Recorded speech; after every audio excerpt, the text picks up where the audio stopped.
everybody, it's Susan and Ken. Susan and Ken Around the Block, our segment where we drive around the block after we pick up a celebrity. Oh, we have a hitchhiker. Would you care to go for a little ride around the block? Go around the block. Hi. Go around the block. Awesome, good to see you. Good to see you too. Now, most people know you from Mike and Molly. Your wife's going out of town, fella. Whoop it up. I got married because I couldn't whoop. To say you're a Steeler fan is an understatement. That's an understatement. Yeah, Right? I'm a sicko like everybody else in this town. I love it. It's religion. You grew up in Swissvale, right? Yes, Swissvale, Harrison Avenue. Harrison Avenue was my stomping grounds. Favorite memories of Pittsburgh? You know, I used to love, when I was about 9 years old, man, the way we got to play as kids in Pittsburgh.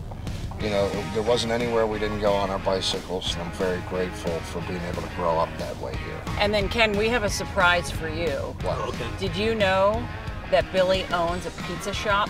I do. I hear you're a pizza fanatic. I have an issue with I hear pizza. you're a whack job with it. I love That's it. a problem. I So love tell it. me about your pizza shop in the limited. We're almost around the block. That's okay. Almost around the block. Me and my brother have a brick oven pizza place called Gardell Brothers Brick Oven Pizza. It's in Orlando, Florida. And we have the Steeler games on in there on Sundays, and all the transplants come in, which is really nice. Feel free to FedEx Ken Pizza I at think any you guys time. should come do a live remote down in Orlando. That would Try be our fun. pie out here, all right? This is awesome. Hey, Thank thanks you, so much guys. for going Billy around the Gardell. block. Always good to see you. That was fun. Bye. All right.